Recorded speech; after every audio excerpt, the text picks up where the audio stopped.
Boa noite, meus amigos e minhas amigas do nosso canal Escola Teológica Católica. Vamos rezar, pedir ao Divino Espírito Santo que nos ilumine nesta noite. Em nome do Pai, do Filho e do Espírito Santo. Amém.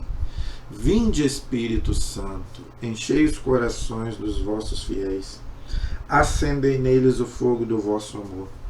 Enviai, Senhor, o teu Santo Espírito, e tudo será criado, e renovareis a face da terra. Oremos. Ó Deus, que instruíste os corações dos vossos fiéis, com a luz do Espírito Santo, fazei que apreciemos retamente todas as coisas, segundo o mesmo Espírito, e gozemos sempre da sua consolação. Por Cristo Senhor nosso. Amém. Que Nossa Senhora, a Mãe da Igreja e nossa Mãe, interceda por nós. Ave Maria, cheia de graça, o Senhor é convosco. Bendita sois vós entre as mulheres, e bendito é o fruto do vosso ventre, Jesus. Santa Maria, Mãe de Deus, rogai por nós, pecadores, agora e na hora de nossa morte. Amém. Glória ao Pai, ao Filho e ao Espírito Santo, como era no princípio, agora e sempre. Amém. Nossa Senhora Aparecida, rogai por nós. São José, rogai por nós. Em nome do Pai, do Filho e do Espírito Santo. Amém. Muito boa noite. Espero que todos estejam na paz de nosso Senhor Jesus Cristo. Vamos rezar, pedir a Deus, né? Já rezamos no caso, né? Eu peço a vocês que se inscrevam. Quem ainda não se inscreveu, se inscreva, tá? Me ajude a compartilhar, divulgar nas redes sociais, nos grupos de Face, Instagram, tá, gente? Né? Para a gente poder crescer aí essas inscrições. Eu preciso de mais pessoas aí para se inscreverem no canal. Quanto mais pessoas se inscreverem, o maior número possível de pessoas serão evangelizadas, tá? E é o nosso objetivo, tá? Ensinar a doutrina católica, a palavra de Deus. Por isso que eu estou fazendo um curso bíblico, tá? Estudando o Antigo Testamento, que não é fácil. Eu venho falando isso aqui, não é fácil estudar o Antigo Testamento, muito difícil, tá? Você pode começar lá do começo, se você quiser começar, né? Se você quiser começar lá do Gênesis, pode começar. Nós estamos estudando os livros históricos, tá? São grandes, são bastante coisa, então não dá para a gente correr, né? Tem que ir devagar, porque não é fácil. Então, nós estamos estudando o livro dos Reis, tá? Já estudamos todo o primeiro livro dos Reis, agora estamos estudando o segundo livro. Já estudamos sobre o profeta Elias, terminamos. Graças a Deus, agora estamos estudando o profeta Eliseu, sucessor de Elias, né? Elias morreu, tá? E depois ele deixou o profeta Eliseu como seu sucessor, tá? Se você quiser me acompanhar aí, abra a sua Bíblia de Jerusalém, tá? Na página 516, tá? No capítulo 8, ok? Nós vimos nas aulas anteriores que Eliseu, ele fez um milagre. Ele ressuscitou lá o filho de uma... Assim como o profeta Elias tinha ressuscitado lá o filho de uma viúva, aqui ele ressuscitou o filho de uma mulher. Nós vimos aí nos capítulos anteriores, ok? E agora o profeta vai mandar, né, ela... porque estava naquela região ali, tinha uma grande fome. Então, gente, essas coisas sempre existiram, não é? Fome, peste, não é? Essas calamidades, não é? Muita gente às vezes, né, pergunta quando acontece uma calamidade se é o final do mundo. Não é o final do mundo, porque o próprio Jesus disse isso, não é? Que isso é uma coisa que sempre acontece, não é? Então, fomes, guerras, não é? Miséria, né? Jesus disse: pobres sempre tereis. O próprio Jesus disse isso. Então, essas coisas sempre existiram, sempre vão existir. Por isso que a gente não pode afirmar que é o final do mundo. Só Deus sabe quando é o final dos tempos. Então, aqui ele vai falar para a mulher, para ela sair daquela região, porque ali vai ter estava tendo uma grande fome. E ele tinha ressuscitado o filho dela, e os dois vão para a terra dos filisteus, que era terra de pagãos. não é? Eles estavam cercados de povos idólatras e pagãos, mas Eliseu, como era um homem de Deus, então ele sempre denunciava a idolatria, né, dos reis, né, os próprios aqueles povos que andavam ali, né? Por isso que Deus queria que Israel adorasse um único Deus, né? Porque eles estavam cercados de povos idólatras, né? Que adoravam muitos deuses, e só existe um Deus, que é o Deus verdadeiro, que é o Deus de Israel. Então vamos ler aí o capítulo 8. Eliseu tinha dito à mulher cujo filho fizera voltar à vida, ou seja, a ressurreição. Quando a alma se separa do corpo, acontece a morte. Aí na ressurreição a alma retorna para o corpo. Isso é uma ressurreição, ok? Levanta-te com a tua família e vai morar aonde puderes, pois o Senhor fez vir a fome e ela já está vindo sobre a terra por 7 anos. O 7 na Bíblia, né, nós já falamos que é um número de perfeição, tá bom? Eu já expliquei isso várias vezes, que os judeus acreditavam que tudo vinha de Deus. Por isso que ele fala aí que Deus mandou a fome. Mas a gente sabe que Deus não manda o mal. Deus permite o mal, é diferente. A mulher levantou-se e fez o que o homem de Deus tinha mandado. Tá? É o profeta Eliseu, né? Partiu com a sua família e morou 7 anos na terra dos filisteus. Ao passar os 7 anos... ela voltou da terra dos filisteus e foi fazer um apelo ao rei por sua casa e o seu campo. Ora, o rei estava conversando com Giese, servo do homem de Deus, e dizia: conta-me todas as grandes coisas que realizas por Eliseu. Ele estava justamente contando ao rei a ressurreição do menino morto. Quando a mulher cujo filho Eliseu fizera voltar à vida, foi fazer um apelo ao rei por sua casa e seu campo. Giese disse: Senhor meu rei, aí está a mulher e aí está o seu filho que Eliseu fez voltar à vida. O rei interrogou a mulher e ela contou o acontecido. Então o rei mandou que um eunuco a acompanhasse e ordenou que lhe seja restituído tudo que lhe pertence e todos os rendimentos do campo, desde o dia em que deixou a terra até agora. Então, gente, o rei, por respeito a Eliseu, que era um homem de Deus, ele devolveu tudo ali para a mulher, tá? E a mulher também, ela, né, é o respeito, né, que ela teve para com o rei, que não deixa de ser uma autoridade, né? Então, a Bíblia ensina que nós temos que ter respeito por toda autoridade, não é? Seja ela qual for, religiosa, política, não é? Todo aquele que tem uma autoridade, o pai e a mãe, a gente deve, né, respeito, ok? Eliseu foi a Damasco, aquela cidade onde São Paulo foi convertido, né? São Paulo foi convertido ali em Damasco. O rei de Arã, Ben-Hadad, estava doente. Foi-lhe anunciado: o homem de Deus veio até nós. Então o rei ordenou a Azael: toma contigo um presente, vai ao encontro do homem de Deus e consulta o Senhor por meio dele, para saber se ficarei curado desta enfermidade. Azael partiu ao encontro de Eliseu e levou como presente tudo o que havia de melhor em Damasco, uma carga de 40 camelos.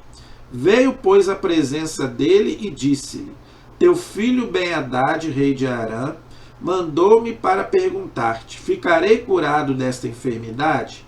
Eliseu respondeu: vai dizer-lhe, podes ficar curado. Mas o Senhor mostrou-me que certamente ele morrerá. Então, gente, Deus sabe a hora que nós vamos morrer, porque Deus é onisciente, Deus sabe de todas as coisas. Mas veja, a minha morte vai depender de mim. Claro que Deus sabe de todas as coisas, mas o fato de Deus saber a hora que eu vou morrer, Deus não tira a minha liberdade, tá? Então a minha vida e a minha morte depende também de mim, e Deus sabe, né? Mas então como que Deus sabe a hora que eu vou morrer? Porque Deus sabe, né, a vida que eu vou viver. Por exemplo, se eu escolher uma vida toda errada, não é? Fumar, beber, né? Prostituir, né? Usar droga, eu vou morrer muito mais cedo. E Deus sabe. Por quê? Porque Deus sabe que eu vou escolher aquilo ali. Porque Deus lê o meu pensamento. Tá? Deus é o único. O demônio não lê meu pensamento, mas Deus sabe. Tanto que eu posso fazer uma oração aqui sem falar nada. Não é? Eu não preciso falar as palavras aqui para mim falar com Deus. Eu posso simplesmente, só em pensamento. E Deus lê o meu pensamento. Deus lê o que eu estou pensando. Tá? Então Deus sabe o que eu vou fazer. Né? O Salmo 138 explica isso com uma maestria muito grande. Né? Antes de eu me levantar, né? O Senhor já sabe de tudo. Então o Senhor sabe o que eu vou fazer. Tá? Então, mas Deus não tira a minha liberdade. Então a minha morte também depende da vida que eu levo. Aqui o rei, ele vivia uma vida toda errada. Né? Ele era um idólatra. Não é? Então ele ficou doente, perguntou se seria curado. Tá? E isso prova de que Deus não vai curar a todos.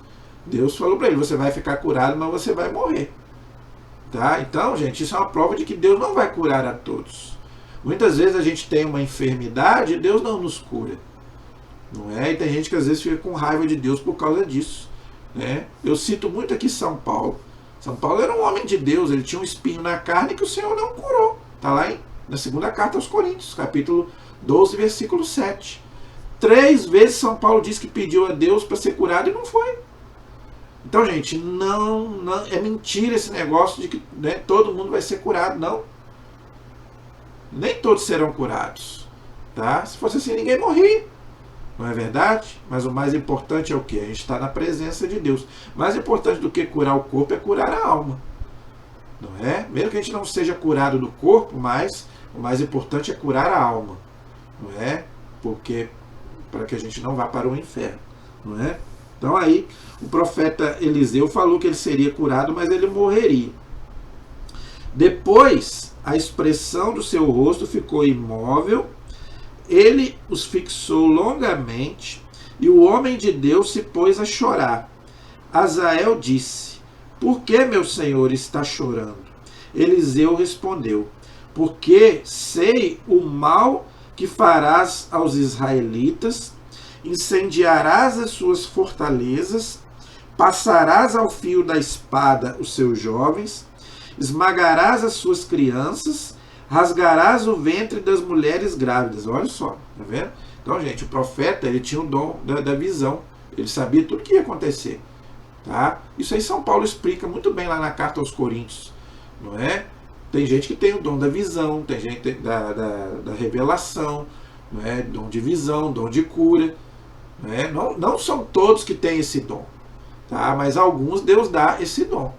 Tá? Não é só no Antigo Testamento, não. A gente vê isso muito no Novo Testamento, tá? E hoje também acontece. Deus pode dar o dom, né, para algumas pessoas. Não dá para todos. Nem todos terão visões.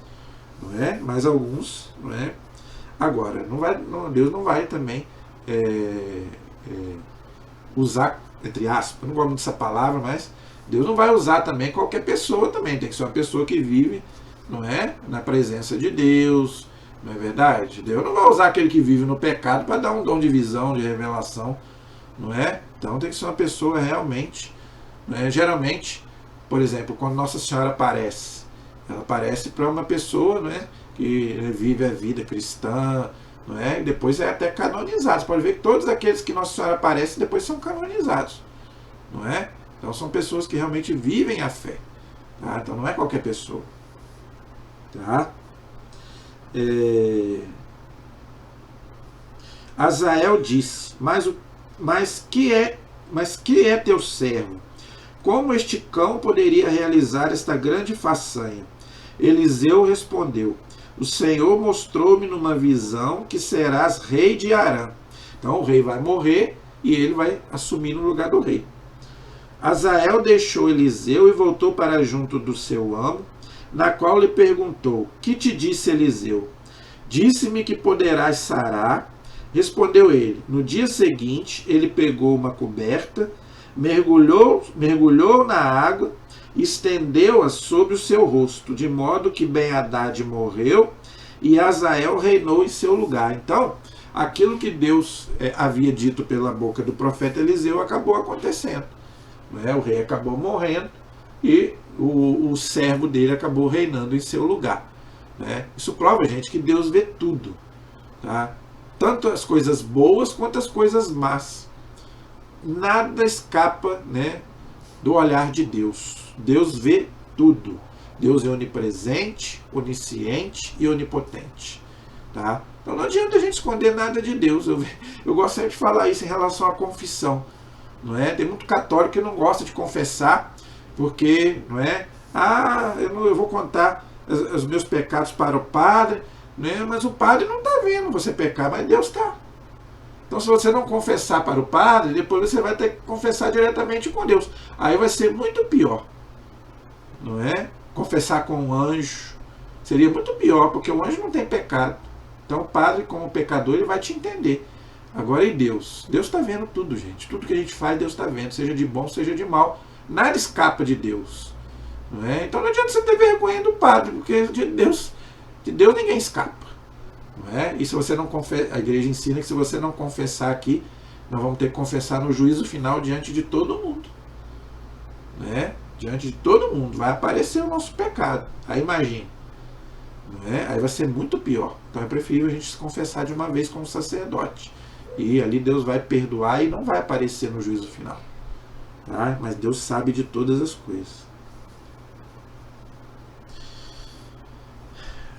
Depois nós vamos ver aí o reinado de mais 2 reis na terra de Judá, que vão ser muito ruins.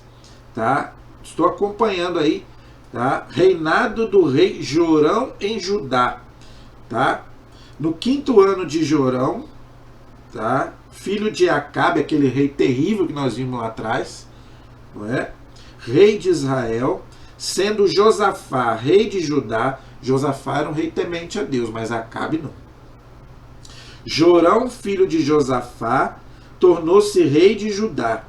Tinha 32 anos quando começou a reinar e reinou 8 anos em Jerusalém. Imitou o comportamento dos reis de Israel, como fizera a casa de Acabe, pois foi uma filha de Acabe que ele tomou como esposa, e fez o mal aos olhos do Senhor. Então, não é o que eu venho falando, né? Ele casou lá com a filha de Acabe, que era idólatra, e a mulher acabou levando ele para a idolatria, como aconteceu com Salomão, Acabe e vários reis. E eu já falei isso aqui várias vezes, né, gente? Não é? Isso aí é opinião minha, tá? A igreja, ela até aceita fazer um casamento, por exemplo, entre um católico e um protestante, por exemplo. A igreja aceita fazer. Mas eu acho que não deve ser assim. Eu acho que o católico deve casar com o católico, o protestante com o protestante, o espírita com o espírita, o judeu com o judeu. Eu penso assim, tá? Porque não dá certo, gente. Se católico com católico já não dá certo, imagine católico com de outra religião. Eu acho que não dá certo. Isso é opinião minha. A igreja até aceita fazer o chamado casamento misto, tá? Entre um católico e um protestante, tá? Se os dois forem batizados, ok? O casamento tem que ser na igreja católica, tá? O católico não pode casar numa igreja protestante, porque lá não tem sacramento, tá? Então, se o protestante aceitar casar aqui, a igreja aceita fazer. Outra coisa, os filhos têm que ser batizados na igreja católica, para não ficar aquela, né, um puxa para um lado, outro puxa para o outro, né? Então o batismo tem que ser na igreja católica. Nós batizamos criança, né? O protestante batiza adulto, tá? Então a igreja diz para fazer o casamento misto, se a parte protestante aceitar essas duas condições, não é? Beleza, a igreja aceita fazer, mas eu não acho legal. Eu penso que o católico tem que casar com o católico, o protestante com o protestante, o espírita com o espírita, é a minha opinião. Tá? E aqui diz que ele fez mal aos olhos do Senhor. Todavia o Senhor não quis destruir Judá por causa do seu servo Davi, segundo a promessa que fizera, que daria uma lâmpada, ou seja, uma luz, assim como a seus filhos para sempre. Então, da tribo de Judá vai nascer o Messias, que é filho de Davi, Jesus Cristo.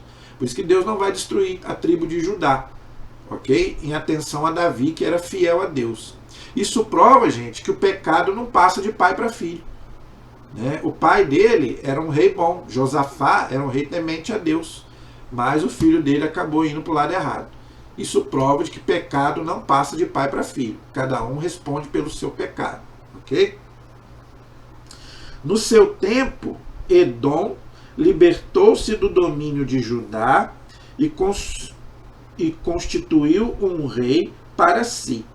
Jorão foi a Seira e com ele todos os seus carros. Levantou-se, à noite e forçou a linha dos edomitas que os tinha cercado, e ele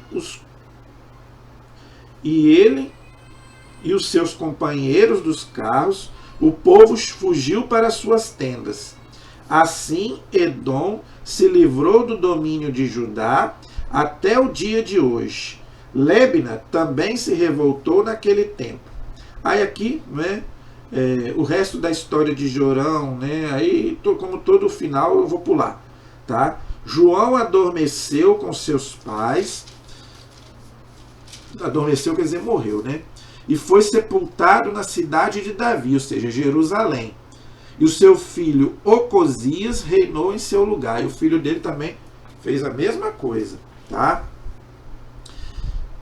No 12º ano de Jorão, filho de Acabe, rei de Israel, Ocosias, filho de Jorão, tornou-se rei de Judá. Tinha 22 anos quando começou a reinar e reinou 1 ano em Jerusalém. Sua mãe chamava-se Atalia e era filha de Anri, rei de Israel. Imitou a conduta da família de Acabe e fez o mal aos olhos do Senhor, como a família de Acabe, pois era ligado a este por afinidade, ou seja, cometeu idolatria também. Foi com Jorão, filho de Acabe, combater Azael, rei de Arã, em Ramote de Galade. Mas os arameus feriram Jorão. O rei Jorão voltou a Jezreel para tratar-se dos ferimentos recebidos dos arameus em Ramote, quando combatia contra Azael, rei de Arã, e Ocosias, filho de Jorão, rei de Judá, desceu a Jezreel para visitar Jorão, filho de Acabe, que estava enfermo. Aquelas guerras, que aconteciam, que eu já venho explicando, tá? No capítulo 9, nós vamos ver a história de Jeú, tá? Jeú foi um discípulo, tá? De Eliseu. Um discípulo de Eliseu confere a unção real a Jeú. Então vamos ver aí no capítulo 9, como foi a unção, de Jeú, tá? No capítulo 9. O profeta Eliseu, lembrando, gente, que o profeta é aquele que fala, em nome de Deus, chamou um dos irmãos profetas e disse-lhe: cinge os teus rins, toma contigo este frasco de óleo e parte para Ramate de Galade. Chegando lá, procura por Jeú, filho de Josafá, filho de Nansi. Tendo encontrado, chama-o do meio dos seus colegas e leva-o a um aposento separado. Tomarás então o frasco de óleo e o derramarás sobre a sua cabeça, dizendo: assim fala o Senhor, eu te unjo como rei de Israel. Depois abre a porta e foge depressa. Então, gente, a igreja faz isso até hoje no sacramento da ordem. Os nossos sacerdotes, eles são ungidos por Deus também com óleo, tá? Só que não é na cabeça, é nas mãos, tá? Quem já viu aí uma ordenação sacerdotal, é uma coisa linda, Eu já falei aqui, vale a pena ver como que é uma ordenação de um sacerdote.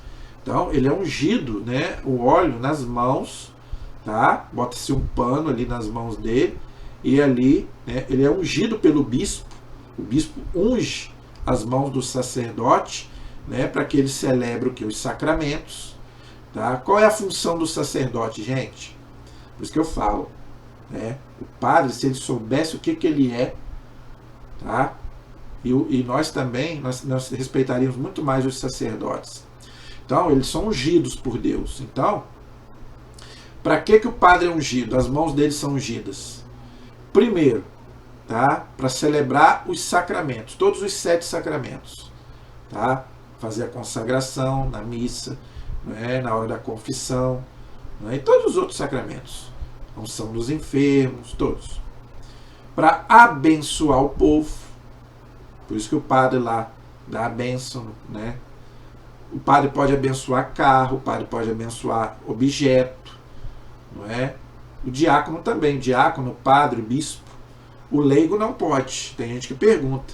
Antigamente, né, os nossos pais não tinham o conhecimento que nós temos. Então, nossos pais levavam a gente nas benzedeiras, né? Você já deve ter ouvido falar nas benzedeiras, não é verdade? Eu já fui nas benzedeiras. Gente, veja, nós podemos pedir a bênção de Deus, isso aí não tem problema nenhum. Eu não estou dizendo que a gente não possa pedir a bênção de Deus, né? A gente não possa rezar uns pelos outros, isso aí não tem problema, isso aí chama-se oração de intercessão, isso aí não tem problema. Tá? Eu estou falando benzer carro, objeto. Por que o padre abençoa a água, abençoa, não é, o carro, né, as imagens, os terços, eu comprei esse crucifixo aqui, o padre já benzeu, eu já levei para ele. Qualquer objeto aqui na minha casa já é benzido pelo padre, tá? Então é isso que eu estou dizendo. Então o padre, ele tem poder de bênção, aquilo ali fica um objeto sagrado. Tanto que o demônio, por que o demônio tem medo? Da água benta, né, do terço, das imagens. Isso aí os exorcistas falam. Por que eles quebram os terços, quebram as imagens? Por quê? Porque sabe que ali tem a bênção de Deus e a bênção do sacerdote. Por isso que ninguém pode fazer um exorcismo, tem que ser o sacerdote autorizado pelo bispo. Tá? Então, gente, o padre, ele é ordenado para isso. Então, se você quer uma bênção para sua casa, não é? Ah, minha casa está um inferno, não é? Chama o sacerdote, ele vai lá, ou o diácono também pode. Então, o diácono vai na sua casa para abençoar. O leigo já não pode fazer isso. Eu sou um leigo, eu não tenho esse poder de bênção. Tá? Eu posso pedir a bênção de Deus, mas o padre não. Tá? O padre fala, eu te abençoo, em nome do Pai, do Filho e do Espírito Santo, entendeu? Ele fala na primeira pessoa, porque o padre, ele abençoa na pessoa de Jesus. Jesus é quem está ali na pessoa dele. Tá? Então o poder não é dele, mas, né, Jesus através do sacerdote, né, então ele pode falar, eu te abençoo em nome do Pai, do Filho e do Espírito Santo. Por isso que ele bota a mão na nossa cabeça e fala, eu perdoo os teus pecados. Né? Então quer dizer, ele em nome de Jesus, mas ele pode falar. Entender? Então, olha a importância do sacramento da ordem. Não é? É um sacramento importantíssimo. Uma vez padre para sempre. Por isso que não apaga. Tá? O padre, mesmo que depois ele se case, ele continua padre. Ele não perde o poder dele. Tanto que em perigo de morte ele pode até dar a unção dos enfermos para uma pessoa. Entendeu? Porque ele continua padre. Mesmo que ele não exerça mais, se ele largou para casar, acontece muito isso às vezes, não é? Ele tem que ter autorização do Vaticano, mas ele pode se casar se ele quiser. Mas ele continua padre, ele mesmo ele não exercendo mais o ministério. Mas ele continua com os mesmos poderes de antes. Entendeu? Então, gente, é interessante isso. Então aqui, os reis também eram ungidos com óleo. O jovem profeta partiu em direção a Galate. Quando chegou, os chefes do exército estavam em reunião. Ele disse, chefe, tenho algo a dizer-te. Jeú perguntou, a qual de nós? A ti, chefe. Respondeu ele. Então Jeú se ergueu e entrou na casa. O jovem derramou-lhe o óleo sobre a cabeça e disse, assim fala o Senhor Deus de Israel. Eu te ungi como rei sobre o povo de Israel, sobre o Senhor, sobre Israel. Exterminarás a casa de Acabe, teu Senhor, e eu vingarei o sangue dos meus servos, os profetas, e de todos os servos do Senhor contra Jezabel, e morrerá toda a família de Acabe. Exterminarei todo o varão da família de Acabe, tanto ligado como livre em Israel. Tratarei a família de Acabe como a de Jeroboão, filho de Nabate, e de Bazã, filho de Aias. Os cães devorarão Jezabel no campo de Jezael, ninguém lhe dará sepultura. Depois ele abriu a porta e fugiu. Então, tudo aquilo que o profeta Eliseu, né, ordenou, ele fez e foi lá e ungiu ele como rei, não é? E uma vez ungido, ele se tornou rei de Israel, tá vendo? Então, gente, quando uma pessoa é ungida por Deus, né, não se apaga, não volta atrás. A pessoa continua ungido. Então, gente, é o que eu venho falando. Os nossos sacerdotes, os bispos e o Papa são ungidos do Senhor, ungidos de Deus. Então, todo respeito, todo carinho, não é? Se eles fizerem alguma coisa errada, Deus vai julgar eles, não somos eu e você. Então, todo respeito com os sacerdotes, pelo amor de Deus, ok? Jeú é proclamado rei. Jeú saiu para reunir-se e os oficiais de seu senhor, os quais lhe perguntaram: está tudo bem? Por que veio a ti esse louco? Respondeu ele: conhecereis bem este homem e sua linguagem. Mas eles disseram: não é verdade, explica-nos tudo. Ele respondeu: falou-me deste e deste modo e disse: assim fala o Senhor, eu te ungi como rei de Israel. Imediatamente todos tomaram seus mantos e os estenderam debaixo dos seus pés. E sob os degraus tocaram a trombeta e gritaram: Jeú é rei. Então, gente, esse manto aí é a batina do sacerdote. O sacerdote, ele usa o quê? O manto do sacerdote é a batina, é a estola, não é? Que o sacerdote usa. Significa o quê? O poder do sacerdote, não é?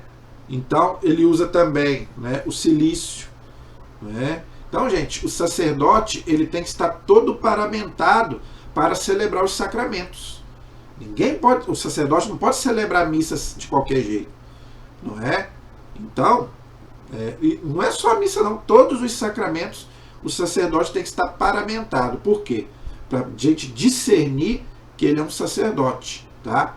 Outra coisa interessante, isso aí o Código de Direito Canônico diz: o padre, ele deve usar ou a batina ou o cresma, aquele colarinho branco no pescoço, né? Para a gente saber que ele é um sacerdote, que ele é um padre, ou um diácono, né? Ou um bispo. Então ele deve usar ou a batina ou o cresma, não é? Para a gente poder saber que é um padre, tá, gente? Então o sacerdote deve usar, né? Infelizmente a maioria não usa, mas deveria usar, tá? Principalmente quando vai em programa de televisão. Eu fico muito triste, muito chateado quando eu vejo certos padres aí indo de camisetinha nos programas, ainda vai de camisa aberta ainda, está querendo mostrar alguma coisa, não sei o que, né? Eu para mim já não deveria nem certo tipo de programa de televisão, porque olha, gente, pelo amor de Deus, eu vejo padres aí em cada programa de televisão, entendeu? Pelo amor de Deus, só programas que, olha, não vale a pena. Se fosse algum programa de evangelização, para falar as coisas de Deus, mas tem tanto padre dando contra-testemunho na televisão, meu Jesus, vai nesses programas aí que, olha, só, pelo amor de Deus, e nem com cresma não vai. Fica usando essas calças tudo apertada, chapéu, dizer o quê? Vamos lá. Jeú, filho de Josafá, filho de Nanci, conspirou contra Jorão. Jorão, com todo Israel, defendia Galade contra um ataque de Jezarel, rei de Arã. Mas o rei Jorão tinha voltado a Jezreel para se tratar das feridas que os arameus lhe haviam infligido aos combates que o sustentava contra Azarel, rei de Arã. Jeú disse: se estás de acordo, que não saia ninguém da cidade para levar a notícia a Jezreel. Jeú subiu num carro e partiu para Jezreel. Jorão lá estava e acamado, e Osias, rei de Judá, tinha ido visitá-lo. A sentinela que estava na torre de Jezreel viu aproximar-se a tropa de Jeú e anunciou: estou vendo uma tropa. Jorão ordenou: chama um cavaleiro e manda-o ao seu encontro para perguntar: tu vai bem? O cavaleiro foi ao encontro de Jeú e perguntou: assim fala o rei, tudo vai bem? Que te importa se tudo vai bem? Respondeu Jeú: passa para trás de mim. A sentinela anunciou: o mensageiro chegou até eles, mas não volta. O rei enviou um segundo cavaleiro. Este chegou perto deles e perguntou: assim fala o rei, tudo vai bem? Que te importa se tudo vai bem? Respondeu Jeú: passa para trás de mim. A sentinela anunciou: ele chegou até eles, mas não volta. Pela maneira de dirigir o carro, deve ser Jeú, filho de Nanci. Ele dirige como um doido. Jorão disse: preparai o meu carro.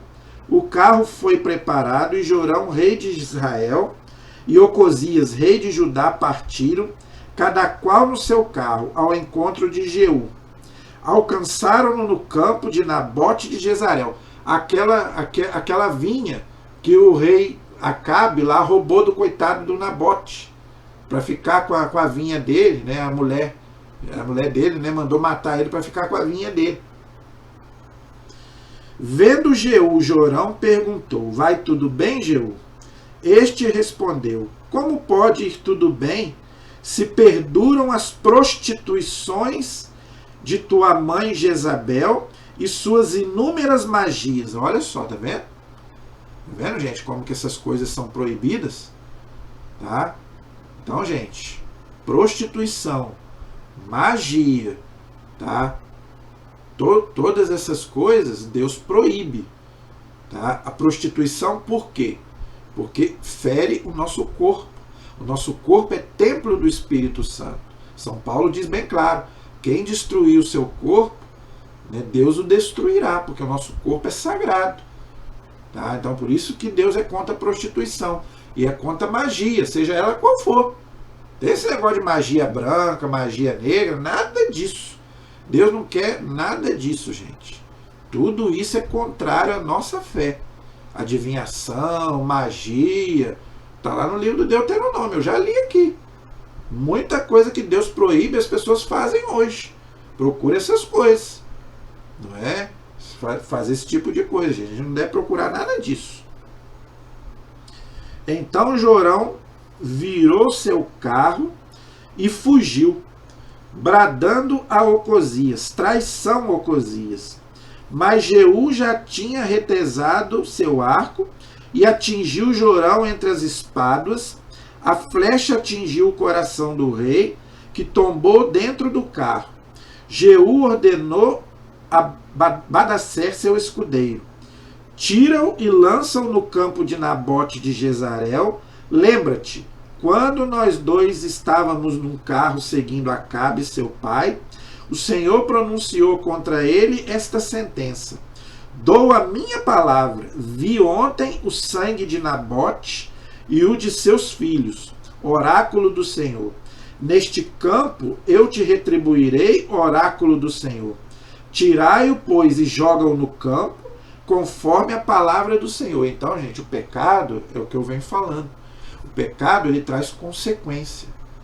Tá? Tem a culpa e tem a pena, o estrago que o pecado deixa. Então, o pecado lá do rei Acabe foi terrível. Ele matou o Nabote para ficar com a vinha dele. Não é? Assassinou. Então é uma vida que se perdeu. Então, gente, o pecado ele é terrível por causa disso. Tá? Vendo isso, Ocosias, rei de Judá, fugiu pela estrada, tá? Mas Jeú o perseguiu e gritou: mata-o também. Feriram-no dentro do seu carro na subida de Garvé, que fica perto de Geblã. Refugiou-se em Meguido e ele lá morreu. Meguido é aquela mesma cidade onde o Apocalipse fala, não é? Que vai haver aquela batalha lá no final dos tempos, não é? Do anticristo, aquela coisa toda. Seus servos transportaram-no num carro até Jerusalém e o sepultaram em seu túmulo com seus pais na cidade de Davi, ou seja, Jerusalém. Ocosias se tornara rei de Judá no 11º ano de Jorão, filho de Acabe. Agora, gente, vai haver a morte da mulher de Acabe, aquela mulher terrível, não é? Que matou o coitado do Nabote. Não é? Ela também vai morrer. Jeú voltou-se para Jezael. Sabendo disso, Jezabel pintou os olhos, adornou a cabeça e pôs-se à janela. Quando Jeú atravessou a porta, ela perguntou: tu vai bem, Zamiri, assassino de seu senhor? Jeú ergueu os olhos para a janela e disse: quem está comigo? Quem é 2 ou 3 eunucos, se inclinem para ele, ordenou ele. Lançai e abaixo. E eles a atiraram para baixo, seu sangue salpicou a parede, e os cavalos de Jeú passou longe sobre o corpo dela. A seguir entrou Jeú, e depois de ter comido e bebido, disse: ide ver aquela maldita e dai-lhe sepultura, pois é filha do rei. Então, gente, ela caiu da janela, quebrou o pescoço e morreu, e os animais vieram ali e lamberam o sangue dela, comeram o sangue dela. Quando eles chegaram para sepultá-la, só encontraram o crânio, os pés e as mãos.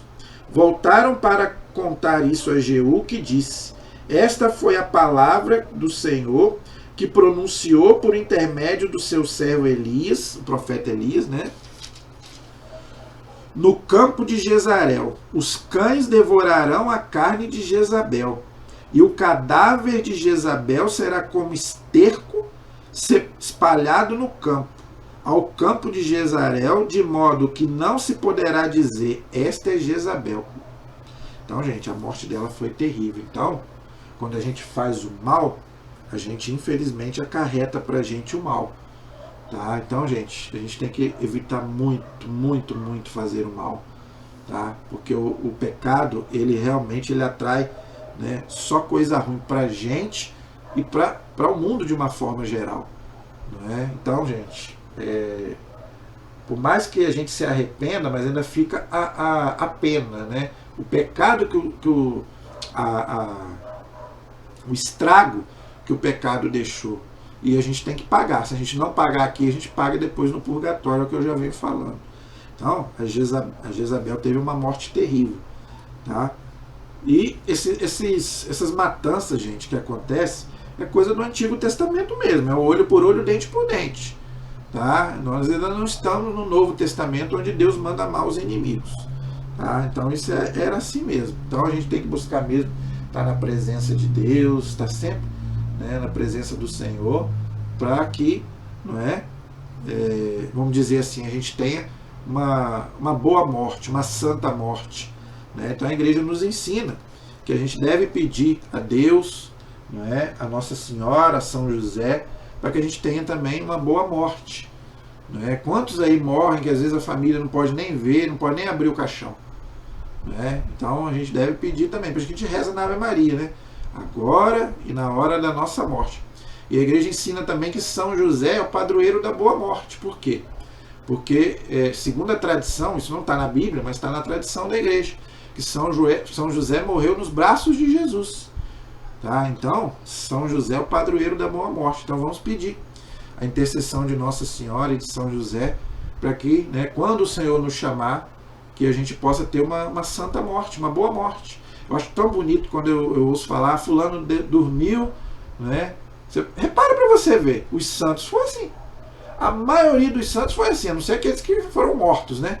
Os mártires, né? Mas os santos, a maioria deles foi assim.